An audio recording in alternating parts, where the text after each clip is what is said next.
Hey, I'm Skylar, welcome to Agam CG, and today we're gonna be opening up the PRUSA XL.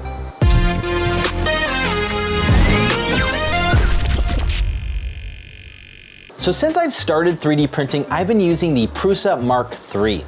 It's been a super reliable printer for me, and it's been a great thing to start with to really learn the ins and outs of 3D printing and all the parts that are included, since there is already a mechanical concept and component behind it, and it requires you to have some technical knowledge. Now, that printer is quite old now in the terms of how far the technology has come, though it's still a very useful printer. A lot of the things that I've wanted to print lately have been larger, like weapons, armor, helmets, full-scale characters, and those all require a much larger build volume. And this thing will get us there. Now, this is not the largest of the printers by far, but it has a ton of details. So let's dive in and see what's inside. I'm gonna use my trusty multi-tool. I use this for everything, for scraping paint to cutting open boxes, so let's do it. First, let's move these things down. It really takes the entire space.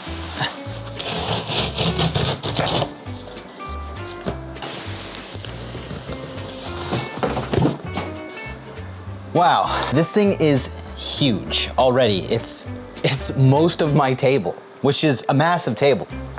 So I think this is like a traditional PRUSA thing to give you a Haribo, but I think this is supposed to be more of a something for while you're assembling the PRUSA, though this is fully assembled as it comes in, or semi-assembled. There's not so much that I have to assemble other than the heads at the top. So we'll get to that. All right, what's next? It's like a giant Christmas present. I guess we just keep pulling boxes off. Maybe we'll start with the top. See? So it looks like we have a nice thank you sheet with assembly instructions here with the QR code, and inside is the cheat sheet. Keep that handy. Looks like it comes with some filament for us to use. I have a ton of filament to go through, at least for me, but it's great that they have this PRUSA filament. I always love using their stuff. Looks like it's the Galaxy Black they gave me, so perfect. I love using this for all kinds of stuff. We've got a 3D printing handbook. I'm sure this is gonna be super useful.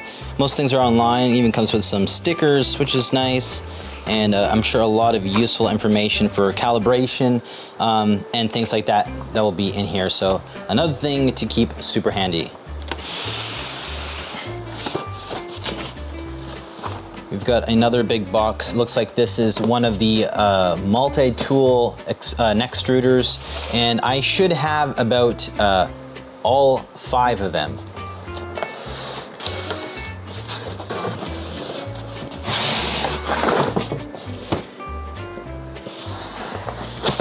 5. These are all the multi-tool heads that I'm going to be using to print different filaments, and this is PRUSA's solution to the AMS that are in other, in the older versions of PRUSA printers and Bamboo Labs AMS as well. So this is going to be a really cool step for me to use because I haven't done any multi-color, multi-filament printing. So what better way to jump into it? Okay, so now we have some parts too that it says make sure do not throw this away. Sometimes you can throw away these boxes by accident and you end up losing parts that are really important for your machine. In this case would be the power cord, which is quite important. So it comes, I have the power cord, I've got some cleaning kits, some tools in here. I've got plenty of screwdrivers and nozzles, but you can never have too many screwdrivers and tweezers, I meant. And then we've got some cable management stuff. And we have, let's see, I think these are just some extra parts here. And I've got the XL USB flash drive here. We're starting to get to the meat and bones of this thing. We've got these pads on the side, don't need those. I think this is just cardboard protection on the back.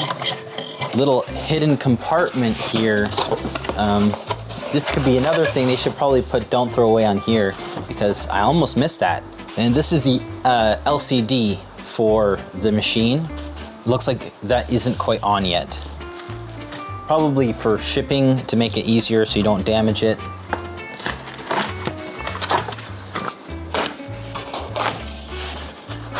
There is just so much foam, but that's good. It means it's protecting it. And wow, this thing is beautiful. It has a Core XY, so it's not my usual type of bed slinger. It looks like there's already something that has been printed on here from assembly. So they've already printed out this here for when they've done their tests. And I guess just left it on to show that this is kind of what the quality you can get, which is pretty nice. And quite sturdy. I'm not sure if they use carbon fiber or the materials that they gave me with this. The bulk kind of did cut down a little bit from the box, which I'm really happy about because I thought it was going to be a little bit bigger, but luckily I did account for the sides, that there should be some filament rolls on the sides that we'll be storing, and there's going to be quite a bit of height on this. So let's continue unboxing. So this is the enclosure, and it's gonna be super important for maintaining the temperature and humidity inside while we're printing, so that certain materials will print properly and not have issues. More Haribo. I might as well be a Haribo collector now. Surprisingly, a lot of boxes in this thing. It's so tall.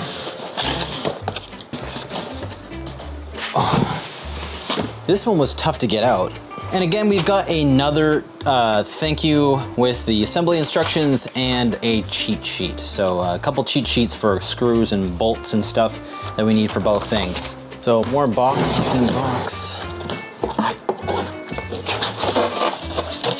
Oh, protection.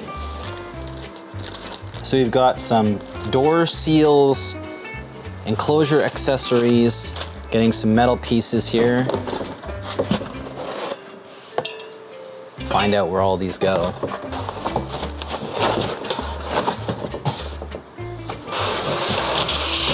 Whoa, a lot of metal pieces in here, then a big L section. So this enclosure has quite a lot more pieces than I originally expected, but they all look really great quality. They're all a nice sort of shiny metal that kind of looks like they're Galaxy Black actually, but it looks really nice and smooth. It has a very professional look to it, sort of reminiscent of a PC case, and essentially it's kind of like a computer on its own, or at least interacts with one. So now we need to open these boxes. This is a fasteners and accessories. A lot more foam and more pieces in here. Looks like we have some sort of filter, plenty of like little LED stick brackets, model number, a fan, electronic parts, an LED part here, and some zip ties for cable management. We've got these sort of plexiglass screens. So we've got one kind of L-shaped one, which is likely for that, and then we've got these two other ones. So these are going to be some clear covers for it so you can see through. One more box here. And then we have these bellows accessories in that box with, looks like these sort of covers and something this might go into. So now we have the enclosure and we have the printer here. So a lot of work we still have to do. Now for the extruder heads, this is what's inside the box. We've got, I believe, the extruder here. It comes with a spool holder, the telescopic spool holder, and the cord. And so I'm going to have to figure out how to set all of this stuff up. So while I've created quite the mess of things to put together, assemble, and clean up, I still have a lot of work ahead of me. Stay tuned if you'd like to see the final result. I'm gonna get all this stuff put together and get our first prints going. Thanks for watching, and I'll see you there.